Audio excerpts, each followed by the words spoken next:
Information fueled, opinion driven. This is Nashville's Morning News with Dan Mandis. And so, my fellow Americans, we talk news. 8:06, Nashville's Morning News on Super Talk 99.7 WTN. Good morning to you, friends, along with Johnny B, Joan Jones. Dan Mandis here. I want to welcome on into the Newsmaker Hotline, Senator Bill Hagerty joining us, I'm assuming, from Washington, D.C. Senator, how are you this morning? I'm well, Dan. How are you doing? I'm good. So, of course, you know that you're in the news over the last several days. There's been a lot of talk about you becoming Secretary of State or taking some sort of a position within the incoming Trump administration. Is there any news that you'd like to share one way or the other? No, I've left the speculation to the speculators, Dan. I'm more excited than ever, though, about the possibility for our nation going forward. I think the voters spoke loud and clear on Tuesday. Our aim is to get, a great team around President Trump and to get the Senate configured to move forward on his agenda as well. We haven't had a vote like this in 36 years in terms of the mandate that President Trump has received. We've got leadership selections for the U.S. Senate underway this evening in Washington and into tomorrow. But we need to get, again, the Senate configured so that we can legislate appropriately. And also, you may have seen this, Dan, I sent letters to every agency head, every department head, informing them of their responsibilities under the law, citing the explicit areas of the U.S. Code that they cannot reprogram money, they can't put money out into non-governmental organizations, send it to the UN, things that we found out the Obama administration did back in 2016 on their way out the door to, quote, keep the funds out of the hands of the Trump people. I've also sent letters to the inspectors general of every one of these agencies and departments, telling them I want a full report on January the 20th, demonstrating how they've complied with the law and that none of these funds have been reprogrammed, people and processes and programs haven't been moved.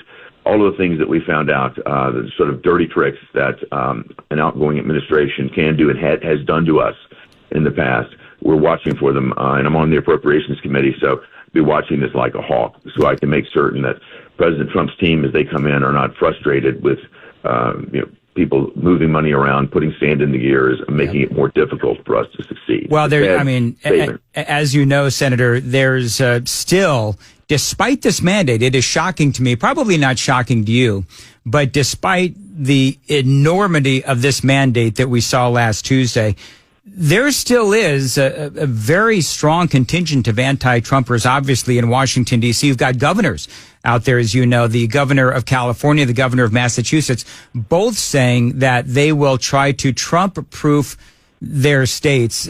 What's the feeling like in the Senate right now? I mean, you have the Democrats, of course, not happy with this election, but where are the heads at as far as the Democrats go? Are they going to be part of the anti-Trump movement, obviously?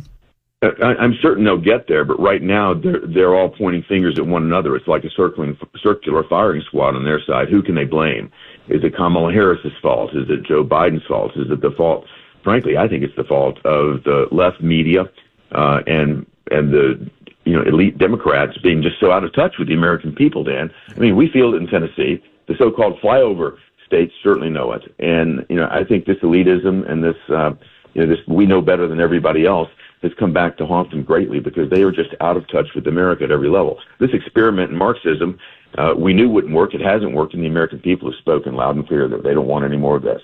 Senator Bill Hagerty joining us. Okay, so you talked about the reconfiguration in the Senate. Of course, Mitch McConnell stepping down as leadership. So there's three names that have been floated, John Thune, John Cornyn, Rick Scott. You came out a few days ago openly endorsing Rick Scott. And there was a list, Senator, and I don't know if you've been asked about it or not yet, but this list really set the internet on fire the other day because it showed all of the senators and who they were going to vote for. And there was made note that Senator Marsha Blackburn was thinking of supporting John Thune. I'm not going to ask you about that.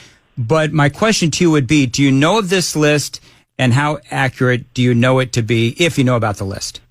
Actually, Dan, I don't know about the list. It's the first I've heard of there being a list. I know that I was the first person to come out and endorse Senator Scott after the election, simply because I feel the American people have spoken very, very loudly. They want to see significant change. They want to see the change that President Trump articulated in his campaign. Rick Scott is in my view, the most capable of executing that vision.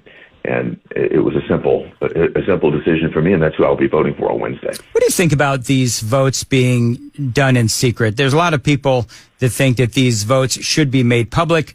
I've spoken, I believe, to Senator Blackburn about this years ago, but I understand the reasoning behind keeping these votes secret, even though you came out and publicly endorsed Rick Scott. But is the reason why these are meant to be secret for fear of any kind of retaliation? So, for example, you openly support Rick Scott, but are you worried that, say, if John Thune ends up being the leader, that he could retaliate against you knowing that you supported Rick Scott? Well, I hope that that's not the case. I called John Thune and John Cornyn before I called Rick Scott to tell them both that I was going to be endorsing Rick Scott. They weren't surprised. And that's the way I handle things. And I also am not, I'm not hesitant to let my constituents know how I vote.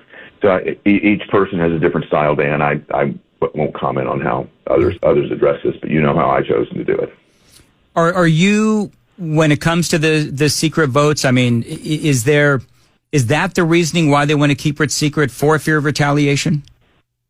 I don't know. I mean, I've served in the United States Senate for 4 years. These rules were designed long before I got there. So I don't know what the predicate was for setting this rule up. I could certainly see the argument that you make. That's certainly one reason that could be the case. But I'm not really, I wasn't part of making these rules, nor do I know the history of them. I got to tell you, this is going to be exciting. Republicans, I'm sure you know that they now have a very slight majority in the House. They have a solid majority in the Senate. Of course, the White House as well. There's a lot of things that Republicans want to see happen. Of course, mass deportation being one of them. We've been talking about that this morning with the Tom Homan becoming the border czar, Stephen Miller as well being involved in the Trump administration from an immigration standpoint. Talk about what you can do with not only the majority in the Senate, but also the slight majority in the House. Well, the first thing that we can do is issue executive orders undoing the 94 executive orders that Joe Biden issued in his first 100 days to destroy the sanctity of our southern border. We need to see sovereignty back in our nation again, and that's going to be done immediately through a series of executive orders. So I think we'll return as rapidly as possible in that direction. We'll also, again, stop the reprogramming of funds that I'm certain that these agencies would like to try to do, and get back to a position where we actually are defending our southern border and making certain that we have adequate resources for ICE and for border wall building and maintenance. All of this has to be addressed with the Congress in terms of our power of the purse and spending to support it. But clearly, with Republicans having the gavel in both houses, we'll be able to get this done. Part of, I think, the American people, what they voted on, definitely two big things, of course, and that was immigration and the economy, abortion. I think that the media and the Democrats made a lot more out of that than I think turned out to be reality. So when you go back into Washington, D.C., and you come back, you've chosen a leader and everything is going in the right direction. Part of my question has to be, when it comes to the Democrats, are you worried that they're going to try to utilize some sort of a lawfare to derail Donald Trump's second term in office like they tried to do the first? I think we can count on the Democrats using every tool at their disposal, and we're just going to have an attorney general and a team ready to fight back at every point. The American public, though, now are highly sensitized to the tactics that the Democrats are willing to use. They've seen it unfold and how unfair it is. We're going to be pushing back at every level, but I think you're wise, Dan, to assume that that's a very real threat. All right, Senator Bill Hagerty, always great to have you on the program, and we'll talk to you again soon. Likewise, great to be with you. Thanks. Bye-bye.